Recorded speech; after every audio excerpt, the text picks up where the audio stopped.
Ladies and gentlemen, this is Joe's Classic Video Games back with another cool pinball repair video for you this evening. We had a customer bring us this super cool Chicago coin Gunsmoke pinball machine. And he saw some of our other videos where we have already worked on this particular title before. Not this actual game, but this particular title. And figured we could fix his, so he just showed up one day and dropped it off. Boy, I like the way he does business. So, yeah, we're going to fix it. Now, I'll just say at the beginning of this, if you have a pinball machine that needs fixed, we can fix about any of them. It doesn't have to be one that we've already done videos of. But I think what happens is people might get online and search Chicago coin Gunsmoke pinball machine repair or something, and our video pops up. So that's the Google working for us. So let's check this thing out. What do you think about that? Now the first thing I want to show you is there is a little tax sticker on the front that's pretty funny. We're going to go back to 1976. The City of Columbus, Section of Licenses, Department of Public Safety. Now it says 1976 Mechanical Amusement, Music or Skill Pool. And then there is a number 1493. So, okay, so this is not something generic. This is for mechanical amusement, music or skill pool. So this is, my whole point is, it's the Department of Public Safety, and pinball machines are obviously included. Also, music is included, and pool tables are included. So somebody in the city of Columbus, and this was not just Columbus, they did it all over the place, considered this a public safety issue. It says it right on the sticker. They didn't have, come on people, they didn't have to put that. It could have said Section of Licenses, Mechanical Amusement, Music, or Skill Pool, but they put right on it the Department of Public Safety. Come on now. It's not a safety thing. Come on now. I'm pretty old school. But saying pinball machine's a public safety problem, that's a little crazy. Let's not get cray-cray now. Come on. All right, so someone has repainted the whole cabinet. And they did a pretty good job, to be honest. I mean, yeah, it's not original. But they came up with a cool little design. That probably looked real good in 1980 or whenever they did that. So it has a yellow, orange, and yellow stripe. And then these three balls on the side. I don't know what this copies, but they may have very well had something to go on. I don't know. Let's check it from the other side. Okay, so see how the yellow one and then the orange one is that far apart, and then the blue one is farther back. There's more distance here. Let's see if the other side's exactly the same.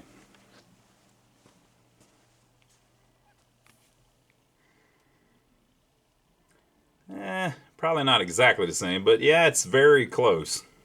So they probably measured it out really well or made some stencils or something. I think our last one had bad paint on it too. I think the Chicago coin paint may have just been a problem. The legs are kind of like a gunmetal gray that's almost green, and then the coin door is similar. Now, one thing interesting about this is it has a plexiglass back glass. So Joey and I were thinking about that. Why would that be? I don't know. It's in perfect shape with the exception of this. They painted over the score window, not the score window, the credit window. And they kind of ruined it when they did, because one, it's plexiglass. It's going to be hard to take that off. But I don't, you know. I mean, I know why they did it. It's because they took the credit unit out and made it free play. We'll have to look at how it's wired and just see what they were thinking.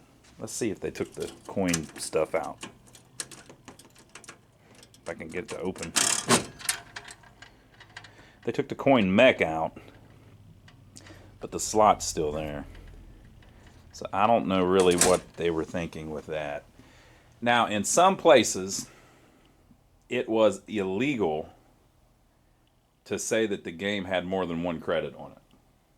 So on the early solid state stuff, there was a dip switch or a setting to turn off where the game told you how many credits it had on it. Now the thought process behind that by the Department of Public Safety in some places was, let's say this was their fear. Okay? Let's say I played a game and I'm really good and I get the high score, and sometimes when you get the high score you win 3 free games. Okay, so I put my dime in to win my one game, and then I to play my one game, and I win 3 more games. So now I have turned my dime into 30 cents. So I've gambled, right? Well, if it says 3 credits on the back glass in that little hole, I can turn to the guy next to me, because I'm a high roller, and I go, "Hey, bud, got something cool over here for you. I will sell you 3 credits for a quarter."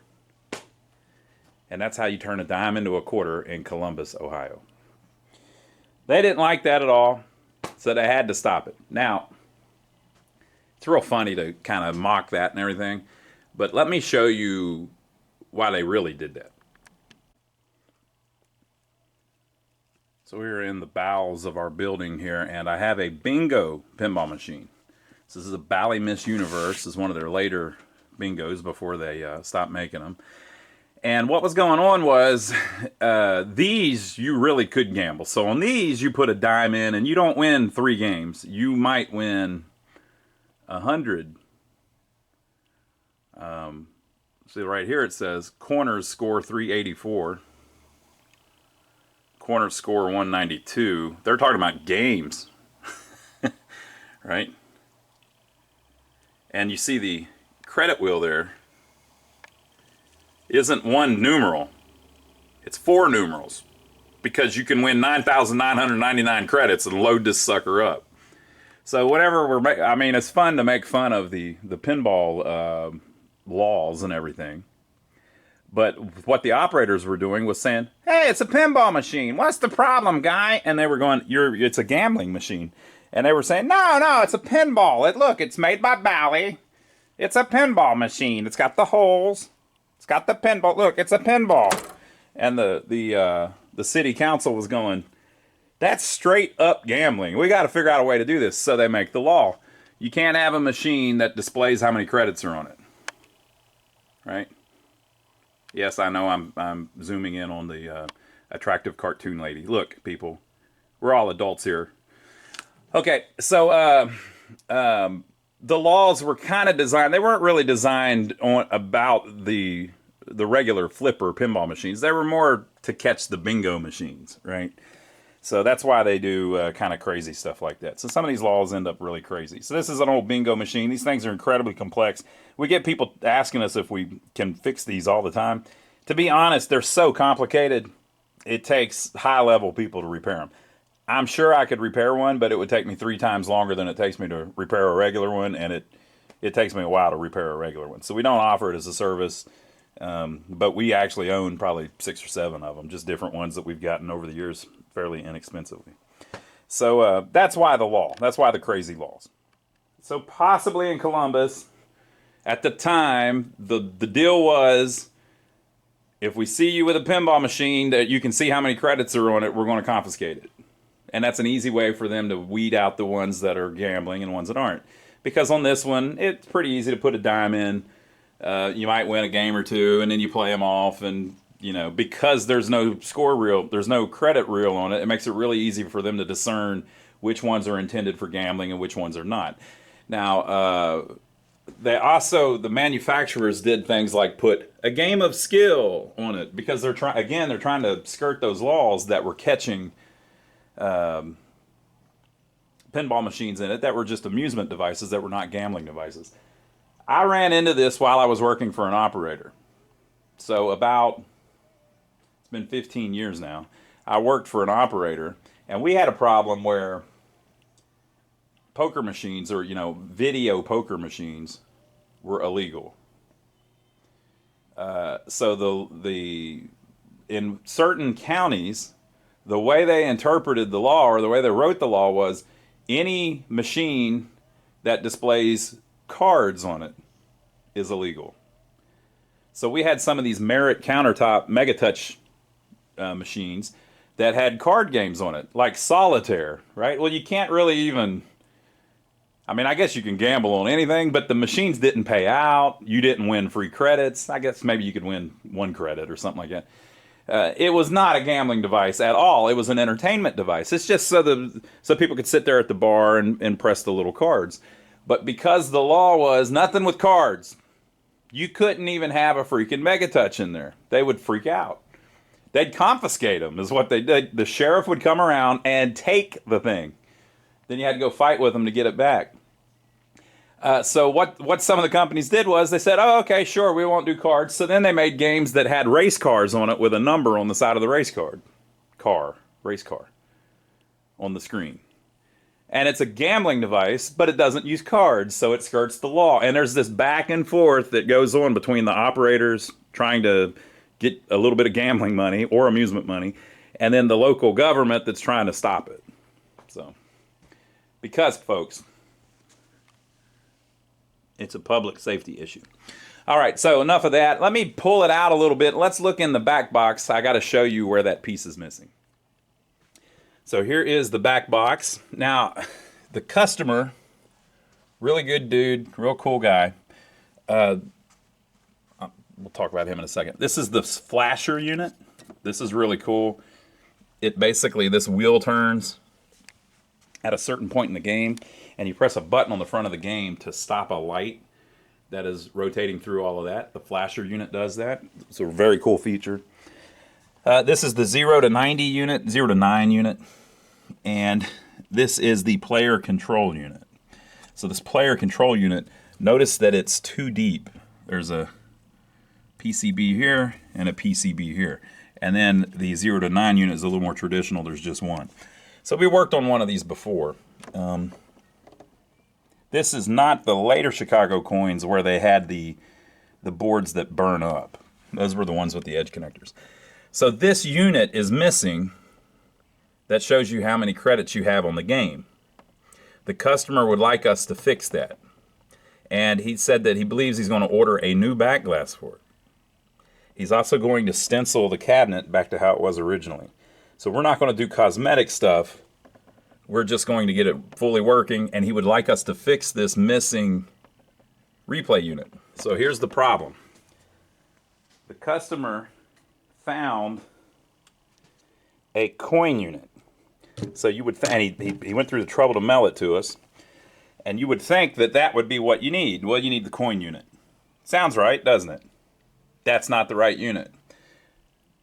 There's a bunch of them that sound really similar. There's a coin unit, there's a credit unit, a replay unit. I don't know what Chicago Coin called theirs, but we'll find out here shortly when we look in the schematics. But the coin unit is actually down in the bottom of the cabinet, and it's probably still in the game. So this is not our missing piece here. I'll have to see if I can find one of those. I can't remember if this is the game that I had a customer call. I had this, I shouldn't say customer. I had this gentleman call one time looking. I had one of these in the machine, and since I set it on free play, he saw the video and called and wanted to know if I'd sell him the part since we weren't using it. It was on free play. And I told him, well, no, I mean, we're not going to take the part out. Oh, I got to have it for my machine. Can you just take it out of your machine since you're not using it and send it to me? And I said, well, it's not my machine, it's a customer's machine, and they've already picked it up. So that, of course, that wasn't enough. Then, well, can you call them and ask them if they'd sell me the credit unit? No, I'm not going to. Why would I do that? I'm not going to take something out of a machine just so you can replace the one that's missing in your machine. Why would I do that? That just moves it from one side to the other, folks. If I take a piece out of this machine and now it doesn't have it, and I put it in this machine, that ain't helping nothing. You're going to have to find one that's already been taken out of a machine. Come on now. All right, so let me take the glass out. Let's pop it up and see if that coin unit is in there, hopefully. All right, so the step runner here is the ball count unit. And then this, I guess, is a bonus unit. This one is a 2-player, so it probably doesn't even have a coin unit. But again, it's just a confusing name. You would think that that would be what's missing out of the back, but it's not. Everything looks pretty complete. This spot back here where there's a relay obviously missing, sometimes they would do that where just certain games needed all of the relays and certain didn't. I don't know about this particular game, but sometimes they would design these so that the motorboard here was kind of generic. And so sometimes you'll have wires that aren't connected on the score motor just because that game doesn't need it and stuff like that. So then if we look under the playfield, oh yeah, I remember this now. We had a really interesting thing with this kick-out thing on the other one. When the ball would land in the kick-out hole, it would immediately kick it out. And we went through this whole thing where we figured out why that works and how it's not supposed to do that. It's supposed to sit in there for a little bit. Yeah, all this looks really good. Nice and clean. I mean, it's obviously filthy. When I say clean, I just mean it's not hacked.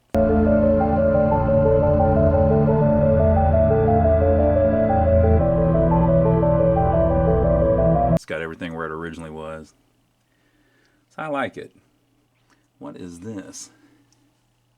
Left flipper resistance coil.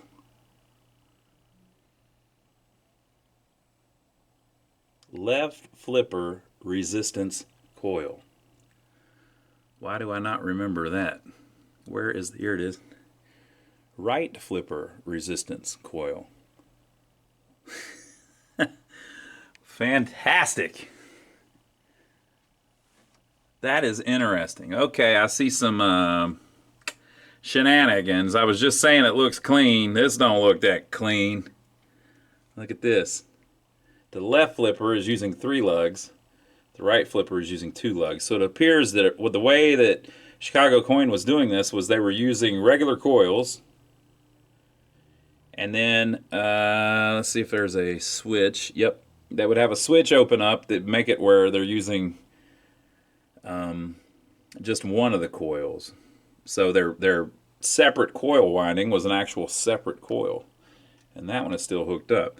So this left one someone has replaced, but they replaced it with a double winding coil like the more modern stuff, and they probably disconnected that one when they did that. Yeah. Okay, yeah, so they did it properly. I probably would have just went back to original, but if this coil's burn up, you would have to do that. So that's probably fine. I do see a little hackage going on here. What's this from, people? What in the world? That's a freaking zip tie. I see electrical tape and a... What do they call that thing? What do they call those? I use them all the time. Barrel nut. I think that's the official name.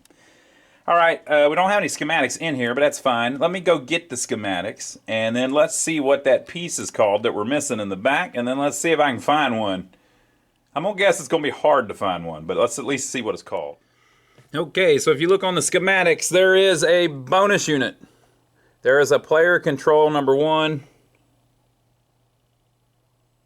and a Gunsmoke flash unit. We found all of those. There is a player control number 2. Remember how the player control unit has 2 boards on it? There is a ball count unit. There is a 0 to 9 unit. Okay, and there is a replay unit. So that's what they're calling it. So we need to find a replay unit for it. That coin unit won't work in this machine. So I'm just walking through, looking at everything. They don't show a PCB for the replay unit because you really wouldn't need one. You just have that big wheel on it saying how many credits are on it. And as long as it doesn't close the limit switch, or whatever they call it, the 0 switch, or open the 0 switch on the side, it wouldn't matter. So this is a Chicago Coin unit, but it's not the same.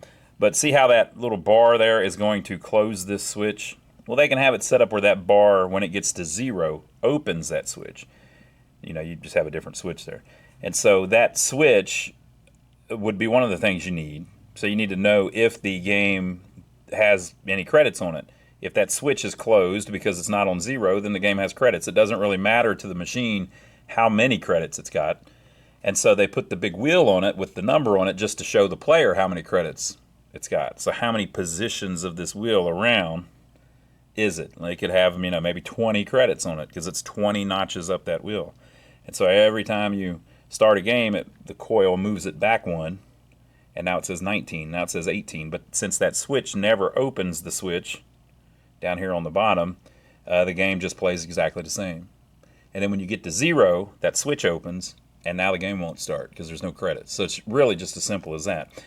But the big wheel would be the hardest part to find. This thing here, you could possibly rig up to make work, although, see the little rivets right there? By doing that, I guess you could take them out. By doing that, they have created a spot on the wheel where it won't advance past that. So it will only advance 4 positions because it's the coin unit, which is used to start a 4-player game. So every time you hit the button, it moves you forward 1 coin, they call it. So there's only 4 positions on that stepper unit, and it doesn't have the big wheel that we need. Okay, so one of the places that you need that is you need the end of stroke switch on the replay unit to make the knocker work. So basically, anytime you do anything like put a dime in or win a free game, to step up that wheel, when the wheel steps up, I can't really show it with one hand, but when this wheel steps up, let's see, is it this one that pulls in? I believe so. When that one pulls in, the back side of the, all right, yeah, the back side of this thing hits a switch that they've got attached up here, and this thing swings around and hits the switch.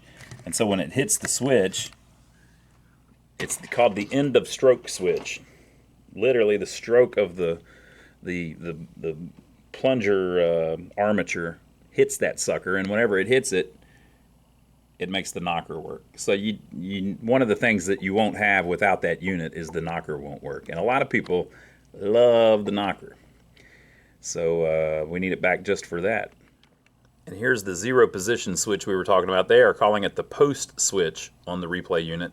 So basically, if you get back to 0 credits, zero on the big wheel, that switch will open. And so because that is opened, when you hit the replay button that they call it on the front, which a lot of people call the start button, nothing will happen because that switch is open because you don't have any credits on the game. You're at 0. So it's literally just as simple as that. The wheel just turns around. That may be the only 2 switches that are on it. Sometimes there's a switch over on the other end or something to limit how many credits you can put on it. Let me go see if that's in there. Okay, so there are all these ways to win free games or to put a credit in and get a free game that will make the replay unit step up.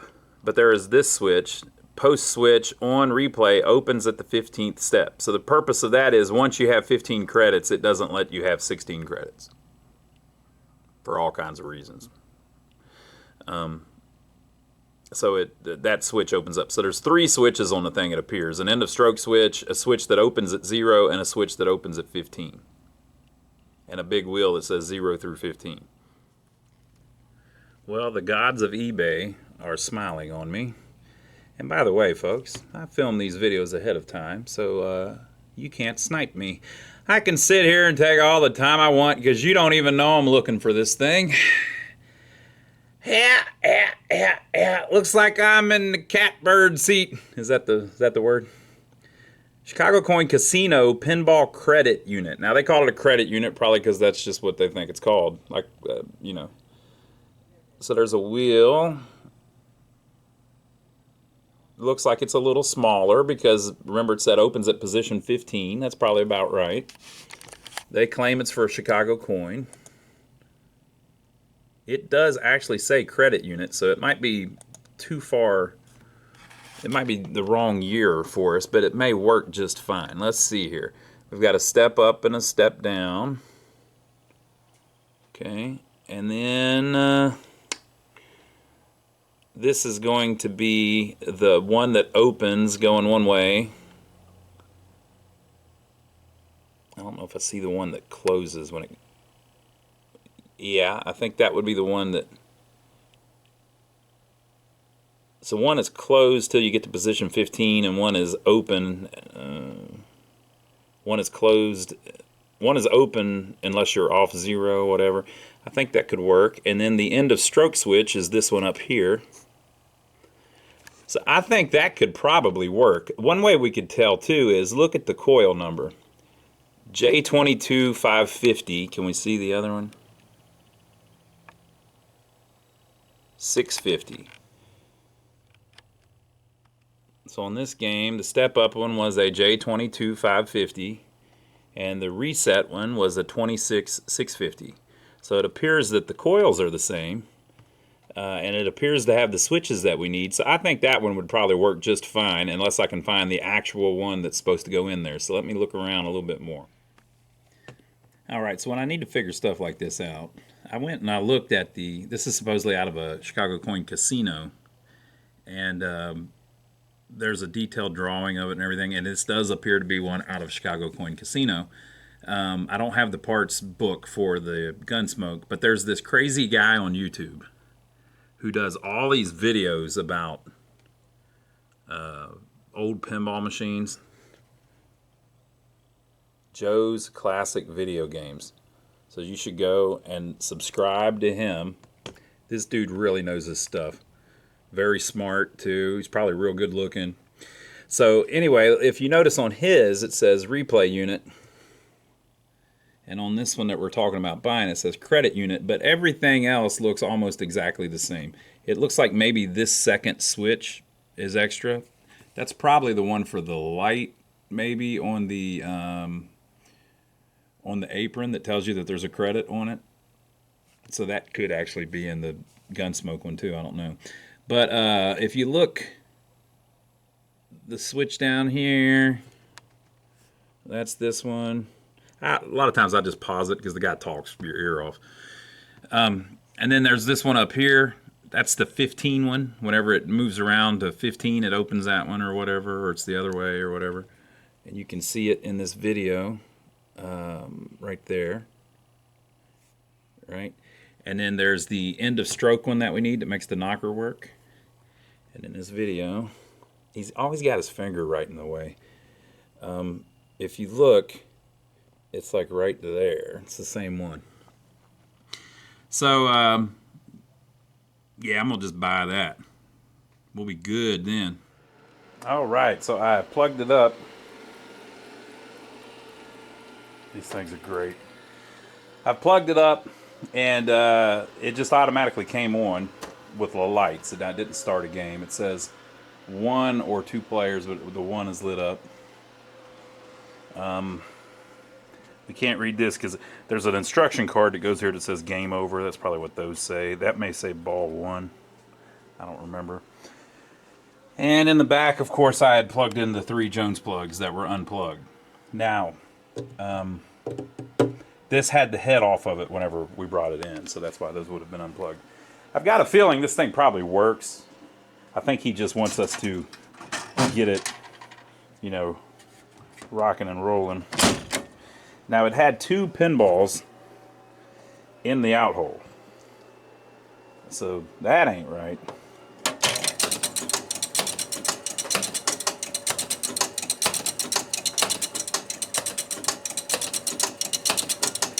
Well, I might be wrong about it working. Sounds like what's going on is it's caught in a reset loop. It's probably trying to lower the bonus, but it's at its lowest place, but it can't tell that. And it appears that they've got a on-off switch wired into it here. Please don't shock me, little on-off switch. Please don't electrocute me.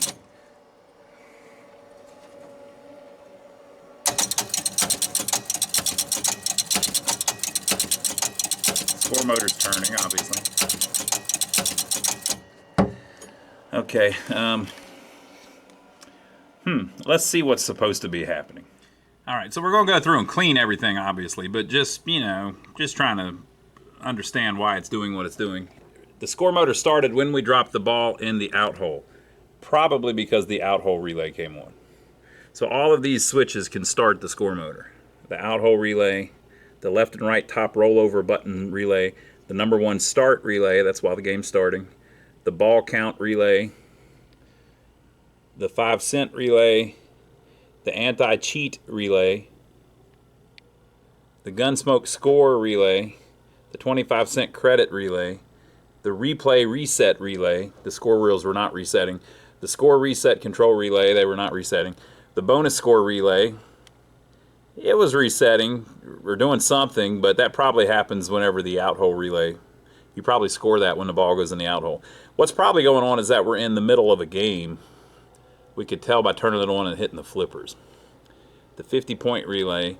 And then there is a switch on the score motor that will have it run non-stop. But again, it only did it when I put the ball in the out hole relay.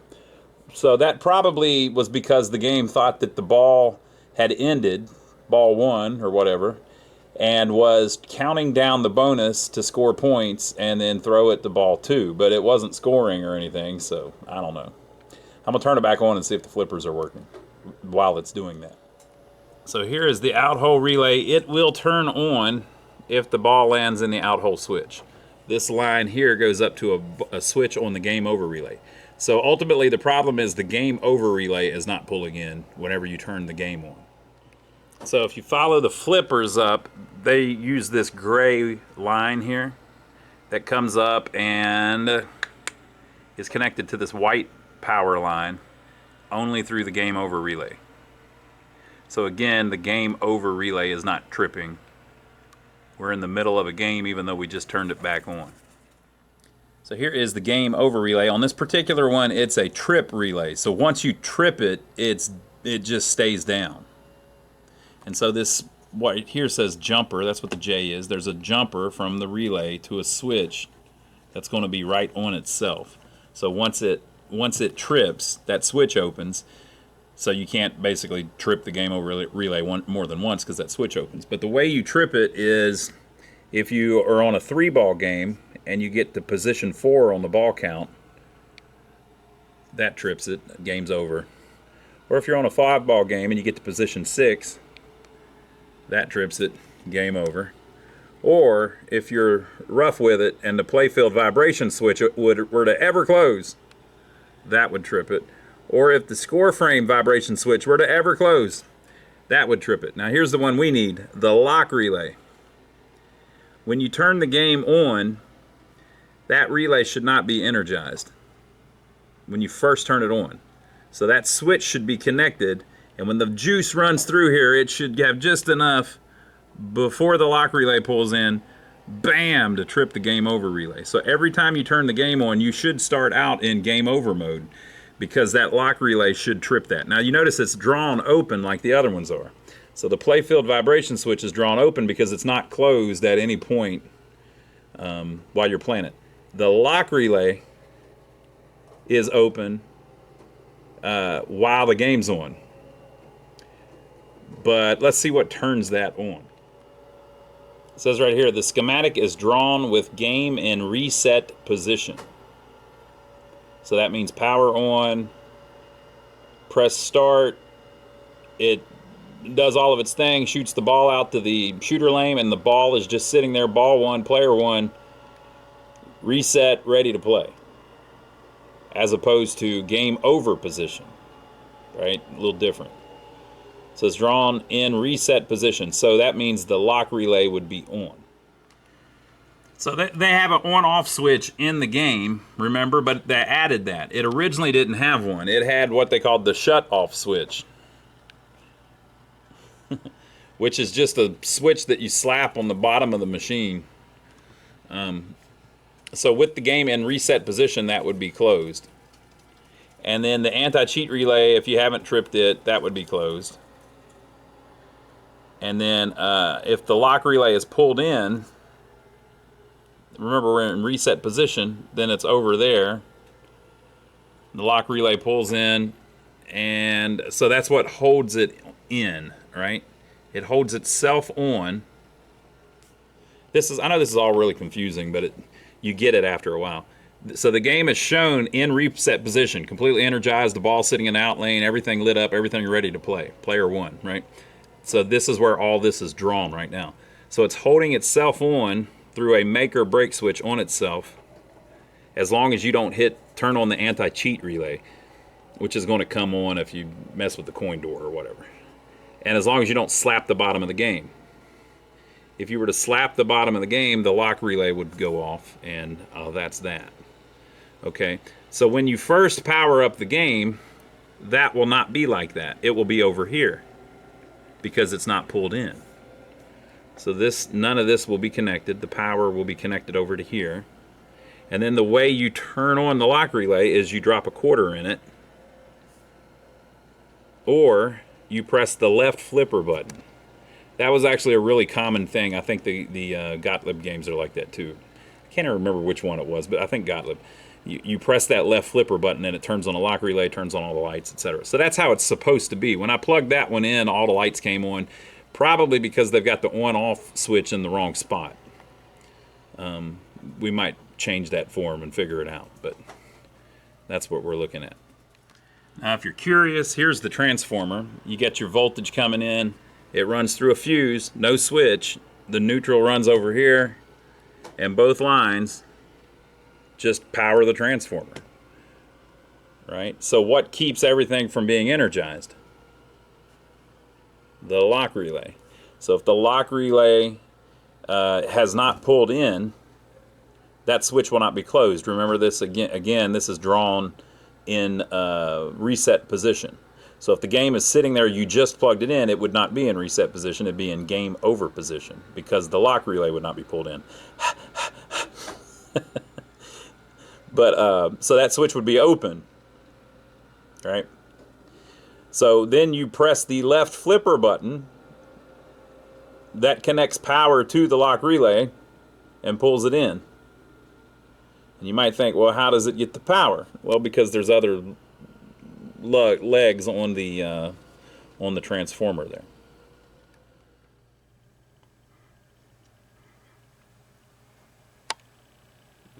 Come on, people. Come on now. That's not how the lock. Come on. That's not how the lock relay is supposed to be. Come on, people. Come on now. That's a zip tie. It's not supposed to be in there. You're not supposed to do that. Okay, so we'll check with the customer and see if he wants us to leave it like that. He may have done that himself and he prefers it that way, which is fine with me. Ain't hurting nothing. It's just, he said he wanted it to work how it's supposed to work. So maybe we'll mess with that later, but we'll have to talk to him first. So I think we got a pretty good understanding of what's going on now. We just need to actually start fixing it. So let us know what you think. Leave your comments down below. Make sure to give us a thumbs up for taking the trouble to film it. Folks, do you want to know how you can support our channel? If you care to. If you find yourself in the need to buy anything from Amazon, probably heard of that company. There is a link down below every one of our videos that links to Amazon. If you're going to buy anything on Amazon, click our link and it tells Amazon, hey, they're coming from Joe's Video Games. And then anything you buy on Amazon, even if it's a pair of socks or something, you know, whatever, it doesn't have to be what we actually link you to. It gives us a percentage of your purchase. So a lot of people have been doing that. Some people have bookmarked our link and they use that every time they go to Amazon. We appreciate everybody that does that. It's usually like 3 or 4%. I don't know if you're supposed to talk about what they pay you, but that's what it is. It's the Amazon Associates program. A lot of people do that on YouTube. So that's one way you can support our channel. If you would like, it's a cool thing because you don't have to spend any extra money or send us money or any crap like that. And we don't, you know, we want everything to be free. So you're welcome to watch all the videos for free. Hope you enjoy them. So leave your comments down below. Let me know what you think. And make sure to check out my brother Donnie. Joey and I work on these pinball machines, arcade games, jukeboxes, all this cool stuff, coin-operated stuff. I'm looking at a slot machine right now, but I can't have one because they're illegal in South Carolina. So I can't, you know, I mean, I'm not saying I'm going to buy it or anything. I'm not saying nothing like that. I'm just saying I was looking at it. That's what I said, wasn't it? So we like old coin-operated stuff. And Donnie works on old vehicles, old buildings, and he has a farm. So he's got goats, cows, all that cool stuff. So I'm over there with him on his channel a lot. Lately we have been working on repairing an old mobile home that we bought that was tore all to crap. So that's been fun. So go check out his channel. I'll see you over there. But I'll see you back here in about 2 days with part 2 of this super cool Chicago coin Gunsmoke. By the way, I ordered that part, so it's on the way. So I don't know if it'll be here in time for the next video or part 3, but we'll get it in there. So I hope you enjoyed it so far. I think we got a nice little machine here to start with, and I can't wait to see it flipping again.